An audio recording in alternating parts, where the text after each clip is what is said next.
Hello guys, JP Yadav online classes में आप सभी का स्वागत है। आज क्लास 10 का चैप्टर 10 पढ़ेंगे, जिस चैप्टर का नाम है ब्रीथ। सबसे पहले ब्रीथ, थोड़ा वीडियो ना आने का भी प्रॉब्लम है, थोड़ा तबीयत खराब हो जाने की वजह से आप लोगों के समक्ष वीडियो नहीं आ रहा था। चलिए देखते हैं, ब्रीथ चैप्टर है हमारा। सबसे पहले यह एक बिंदु है, ठीक है। बिंदु से थोड़ा सा एक दूरी बढ़ा लिए, जिसे हम बोलते हैं त्रिज्या। क्या बोलते हैं? त्रिज्या।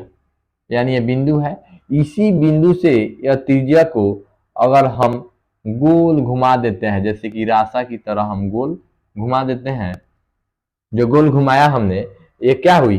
वृत्त, एक वृत्त का निर्माण हुआ। इसे हम परिधि बोलते हैं, परिधि बोलते हैं। खूब ध्यान से देखिएगा, इसको हम केंद्र बोलते हैं। जो ये भाग है हमारा, इसे केंद्र बोलते हैं। केंद्र, यहाँ पे इस बिंदु से परिधि के बीच की जो दूरी है, इसे क्या बोलेंगे? त्रिज्या बोलेंगे। या बिंदु से परिधि के जो बीच की दूरी है, उसे क्या बोलेंगे? त्रिज्या बोलेंगे। और एक बात याद रखिएगा, इसमें जो इसके किनारे किनारे जो बाउंड्री है, इसे ही हम क्या बोलेंगे? परिधि बोलेंगे। और यह त्रिज्या को इस फिर परिधि तक मिला दिया जाता है, केंद्र से इसको परिधि तक मिला दिया जाता है। यानी परिधि से परिधि तक मिलाने वाली रेखा को हम क्या कहते हैं? व्यास कहते हैं।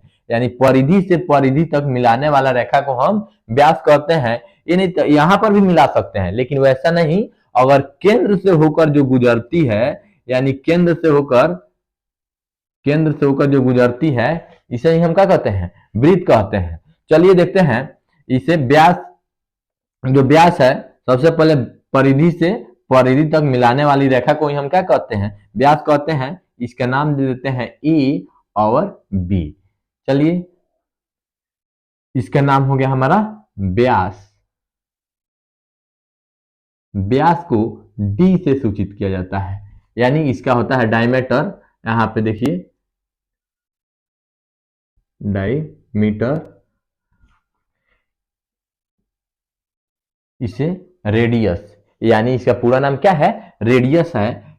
इसे रेडियस को हम आर से सूचित करते हैं, यानी त्रिज्या को आर से सूचित करते हैं और व्यास को डी से सूचित करते हैं।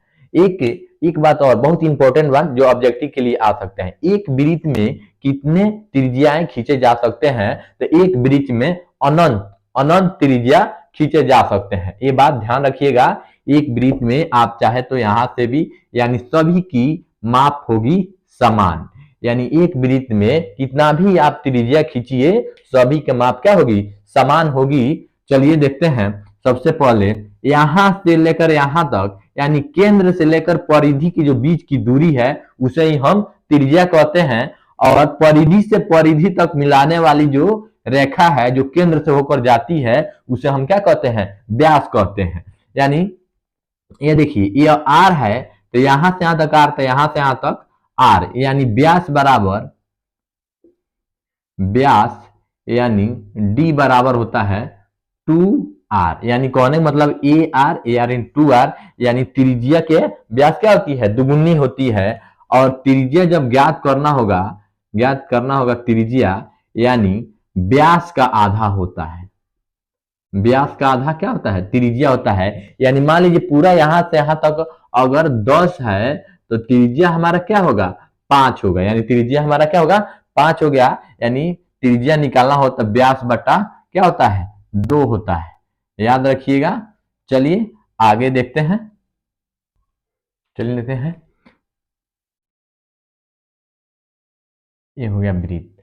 वृत्त का जो ये भाग होता है, इसे हम क्या कहते हैं? जीवा कहते हैं। जीवा, यानी वृत्त से, यानी परिधि से परिधि तक मिलाने वाली रेखा को हम क्या कहते हैं? जीवा कहते हैं। जो केंद्र से ना होकर जाती हो, जो केंद्र से होकर ना जाती हो, उसे क्या कहते हैं? जीवा कहते हैं। यानी ध्यान दीजिएगा, जिसे क्या कहते हैं? हम जीवा कहते हैं। यानी परिधि से परिधि तक मिलाने वाली जो रेखा है, उसे हम जीवा कहते हैं, जो केंद्र से होकर ना जाती हो। चलिए आइए कुछ और बातें देखते हैं इसमें। वृत्त, वृत्त का क्षेत्रफल, वृत्त का क्षेत्रफल होता है पाई आर स्क्वायर। क्या होता है? पाई आर स्क्वायर। और होता है वृत्त की परिधि, परिधि बराबर होता है 2 पाई आर। ठीक है, 2 पाई आर। यानी ध्यान दीजिएगा, पाई का वैल्यू हमारा, पाई एक अपरिमेय संख्या है जिसका वैल्यू क्या होता है 22/7 होता है। इसका एक और वैल्यू है, जब तक ना बोला जाए इसका प्रयोग ना करेंगे, 3.14। ठीक है, ये बात ध्यान रखेंगे। चलिए और देखते हैं, चलिए कुछ और देखते हैं वृत्त में। सबसे पहले देखेंगे स्पर्श रेखा, स्पर्श रेखा। सबसे पहले मान लीजिए एक वृत्त है ये, ठीक है, एक वृत्त है। इस वृत्त से एक बिंदु से मान लीजिए एक रेखा ऐसे गुजर रही है, यहाँ इस बिंदु पे जो स्पर्श कर रही है इसे ही क्या कहते हैं हम? स्पर्श बिंदु बोलते हैं। इसको क्या बोलते हैं? स्पर्श बिंदु। और जो यहाँ पे जो स्पर्श करने वाली जा रही है जो रेखा, उसको क्या बोलते हैं? स्पर्श रेखा बोलते हैं। इसको स्पर्श बिंदु बोलते हैं, स्पर्श बिंदु। ठीक है, और देखते हैं स्पर्श बिंदु हो गया, यानी किसी एक बिंदु से जो जाने वाली, स्पर्श करके जाने वाली रेखा को ही हम क्या कहते हैं? स्पर्श रेखा कहते हैं। चलिए दूसरा का देखते हैं, छेदक रेखा। छेदक रेखा यानी खूब ध्यान से देखिएगा, एक वृत्त है, यहाँ एक वृत्त है, इसे जो आर पार जो निकल जाती है, यानी दो बिंदुओं से होकर जो गुजरती है, वृत्त के दो बिंदुओं से होकर जो गुजरने वाली रेखा को क्या कहते हैं हम? छेदक रेखा कहते हैं। यानी छेदक रेखा, यानी ध्यान दीजिएगा, वृत्त के दो बिंदुओं से होकर गुजरने वाली रेखा को हम क्या कहते हैं? छेदक रेखा। ये ऐसे भी हो सकती है, ऐसे भी हो सकती है, ये दो बिंदुओं से होकर जा रही है ना, इसे ही हम क्या कहते हैं? छेदक रेखा कहते हैं। ये हो गया। एक और बात याद रखेंगे, एक वृत्त है, एक वृत्त है, एक वृत्त पर केवल एक ही, और एक वृत्त पर केवल एक ही बिंदु और एक ही स्पष्ट रेखा हो सकती है। मान लीजिए इस पर ऐसे जाती है, ऐसे जाती है, ऐसे जाती है, ऐसे जाती है, यानी जो भी जा रही है देखिए यह क्या है? छेदक रेखा है। यानी यह आर पार कर दे रही है वृत्त को, यह छेदक रेखा है। ये बात बहुत अच्छा तरह से याद रखिएगा कि एक वृत्त पर, एक बिंदु पर एक ही स्पर्श रेखा जा सकती है। चलिए आगे देखते हैं, चलिए कुछ और बातें देखते हैं। यहाँ पे देखिएगा खूब ध्यान से, एक वृत्त है, एक वृत्त के मान लीजिए यहाँ से स्पर्श रेखा जा रही है, यहाँ से एक स्पर्श रेखा जा रही है, यहाँ केंद्र से और स्पर्श रेखा के जिस बिंदु के बीच की जो कोण बनेगी वह कितनी डिग्री की होगी? 90 डिग्री की होगी। यानी केंद्र से स्पर्श बिंदु के जो कोण बनेगा वह कितना डिग्री का होगा? 90 डिग्री का होगा। ये बात आप याद रखिएगा। चलिए आगे देखते हैं, चलिए चैप्टर शुरू करते हैं। यहाँ क्वेश्चन नंबर 1 देखिएगा, कह रहा है एक वृत्त से, एक वृत्त की कितनी स्पर्श रेखाएं हो सकती है? देखिए एक वृत्त, यहाँ एक वृत्त है, खूब ध्यान देखिएगा, एक वृत्त पे ये भी स्पर्श रेखा, ये भी स्पर्श रेखा, ये भी स्पर्श रेखा, ये भी स्पर्श रेखा, यानी एक ही जवाब दीजिएगा, एक वृत्त पर अनंत स्पर्श रेखा हो सकती है।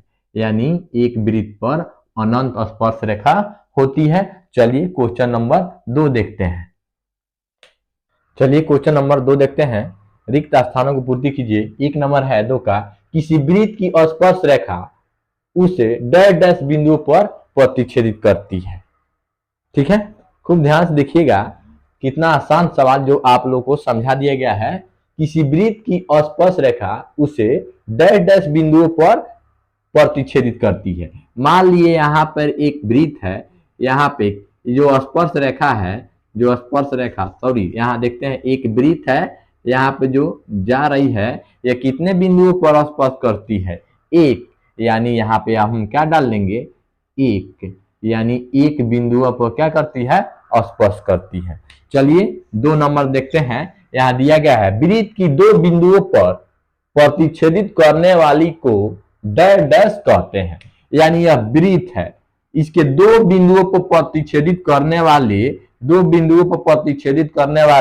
जो रेखा है उसे क्या कहते हैं? छेदक रेखा। आपको बोले थे पहले छेदक रेखा, यानी इसमें भरेंगे छेदक रेखा, छेदक रेखा कहते हैं। चलिए तीसरा दिया है एक वृत्त की डैश डैश समानांतर स्पर्श रेखा हो सकती है। खूब ध्यान से देखिएगा, एक वृत्त, खूब ध्यान से, एक वृत्त है, एक वृत्त हो गया, इसके यहां पे देखिएगा ऐसे और ऐसे, यानी खूब ध्यान समझिए, एक वृत्त की डैश डैश समानांतर स्पर्श रेखाएं, क्या कह रहा है? स्पर्श रेखाएं हो सकती है। एक यहां पे स्पर्श रेखा हो सकती है, एक यहां पर स्पर्श रेखा हो सकती है, यानी दो समानांतर स्पर्श रेखा हो सकती है। चलिए चौथा देखते हैं, वृत्त तथा उसकी स्पर्श रेखा के उभयनिष्ठ बिंदु को कहते हैं, यानी इसके उभयनिष्ठ बिंदु को क्या कहते हैं? स्पर्श बिंदु कहते हैं, स्पर्श बिंदु, स्पर्श बिंदु कहते हैं। चलिए अगला सवाल देखते हैं। चलिए क्वेश्चन नंबर 3 देखते हैं, बहुत ही मोस्ट इंपोर्टेंट क्वेश्चन है, खूब ध्यान दीजिएगा, यह ऑब्जेक्टिव में भी और सब्जेक्टिव में भी आ सकता है। खूब ध्यान से, 5 cm त्रिज्या वाले एक वृत्त के बिंदु पर स्पर्श रेखा PQO से जाने वाली एक रेखा से बिंदु Q पर इस प्रकार मिलती है कि OQ बराबर 12 cm, PQ की लंबाई है। क्वेश्चन को खूब अच्छी तरह से पढ़िएगा। सबसे पहले एक वृत्त देखिए, एक वृत्त बनाएंगे। सबसे पहले यहाँ पे बिंदु है एक केंद्र में, ठीक है, यहाँ पर कह रहा है, खूब ध्यान से, 5 cm त्रिज्या वाले एक वृत्त के बिंदु P पर स्पर्श है, यानी 5 cm है। कितना है यहाँ पे? 5 cm है। यहाँ पे हम O ले लेते हैं, यहाँ पे 5 cm त्रिज्या वाले वृत्त पर, या त्रिज्या हुआ 5 स्पर्श है। फिर आगे पढ़ेंगे, स्पर्श रेखा PQ केंद्र O से जाने वाली रेखा, एक रेखा है, एक रेखा से बिंदु Q पर इस प्रकार मिलती है कि OQ बराबर कितना है? 12 cm है। खूब ध्यान से देखिएगा, सबसे पहले यह स्पर्श रेखा जा रही है यहां से, यहां OQ से जो मिलने वाली रेखा है, यहाँ पे OQ से जो मिलने वाली रेखा है, खूब ध्यान दीजिए, OQ से जो मिलने वाली रेखा है वो कितना सेंटीमीटर है? 12 सेंटीमीटर है, यहाँ 12 सेंटीमीटर। यानी इसके बीच में, एक स्पर्श रेखा के बीच में हम बताए हैं कितना डिग्री कोण बनता है? 90 डिग्री कोण बनता है ना। देखिए हम खूब ध्यान से पाइथागोरस प्रमेय पढ़े होंगे, चाहे प्रमेय यहाँ पे जो दिया गया है, पाइथागोरस जो दिया है पहले लिख देंगे। यहाँ पे खूब ध्यान से दिया है कि यहाँ पे OP बराबर हमारा कितना दिया है? 5 cm, तथा OQ बराबर कितना दिया है? 12 cm। इसको हम क्या कहेंगे? जो यहाँ पे समकोण के सामने है, इसको कर्ण बोलेंगे, इसको लंब, ये नीचे वाला हमारा क्या हो गया? आधार, या ना यहाँ पे। इसलिए पाइथागोरस प्रमेय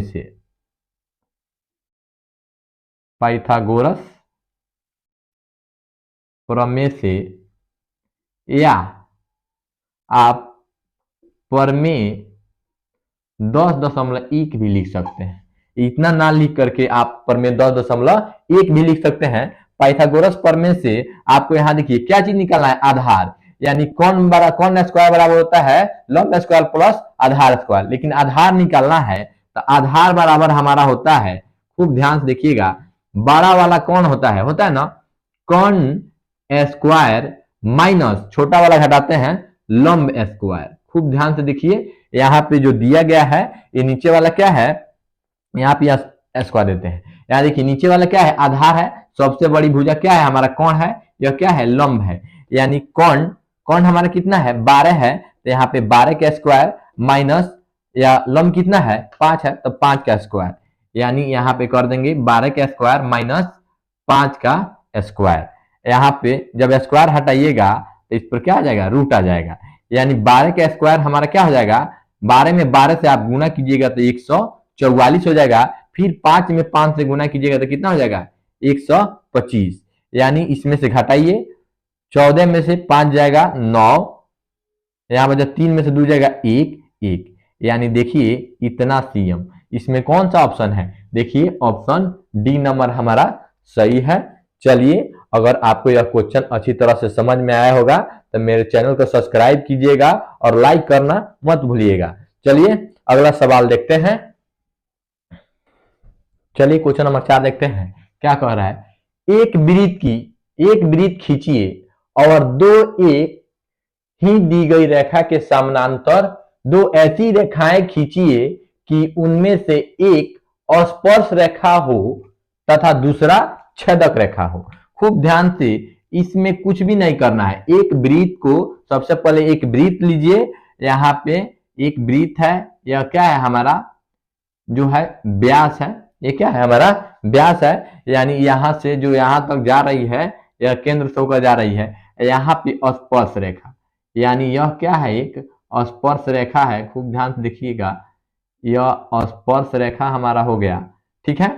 एक और कह रहा है छेदक, देखिए खूब ध्यान से, एक वृत्त खींचिए, एक वृत्त हमने खींच दिया, दो एक दी गई रेखा के समानांतर दो ऐसी रेखा खींचिए, दो ऐसी रेखा खींचना है, उनमें से एक स्पष्ट रेखा हो और दूसरा छेदक रेखा। यानी यह जो रेखा है क्या है, स्पर्श रेखा है, तथा एक और रेखा खींच दीजिए, यह क्या है, छेदक रेखा है।